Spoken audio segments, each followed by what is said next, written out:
যদি বসন্ত পলাশ খোঁজে, খুঁজুক, তুমি খুঁজো না। রাঙামাটির পথে হাঁটতে ইচ্ছে করলে হেঁটো না, শুধু আমাকে খোঁজো।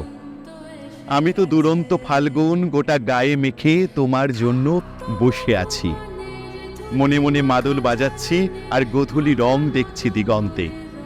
যদি বসন্ত তোমাকে ডাকে, ডাকো, তুমি যেও না। আঙুল ছুঁতে ইচ্ছে করলে ছুঁয়ো না, কথা বলো না, শুধু আমাকে ছুঁয়ো। আমি তো পাতায় পাতায় লুকিয়ে রেখেছি সব ঢেউ। দ্বীপ, দ্বীপপুঞ্জ, গহন অরণ্য হয়েছি, কুয়াশায় সেজেছি কখনো। তবু যদি বসন্ত আসে তোমার কৃষ্ণচূড়া ডালে, আর কোকিল ডাকে, তবে অপেক্ষা করো, আমি আবির নিয়ে আসছি।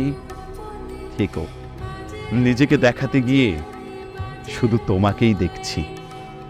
এই বসন্ত সন্ধ্যায় সমস্ত আড়াল, অভিমান, সমস্ত সীমারেখা উপেক্ষা করে আজ তোমারই সামনে এসেছি। এই আনমনা মন, মনের ভেতরে তরঙ্গ, এই ভ্রুভঙ্গি, এই ঠোঁটের উচ্চারণ, সব যদি আলাদা মনে হয়, এসো, তাহলে স্পর্শে বুঝি দুরন্ত অস্থিরতা। এসো, ক্রমাগত আঁকড়ে ধরি, আর ক্রমাগতই বাঁচার চেষ্টা করি। হে আমার কাঙ্ক্ষিত প্রেম, আগে তো বলনি কখনো ভালোবাসায় এত কষ্ট থাকে, এত আলোড়ন, এত নিঃসঙ্গতা। কখনো কিছু তো বুঝে নিও, কিছু অনুচ্চারিত শব্দ, কিছু সমুদ্র ফেনায় ছিটে ফোটা যন্ত্রণা বুঝে নিও। আজ পূর্ণিমা নাকি অমাবস্যা, আকাশে চাঁদ আছে কি নেই, কিচ্ছু জানি না আমি, শুধু বসন্ত জানি, আর জানি তোমাকে।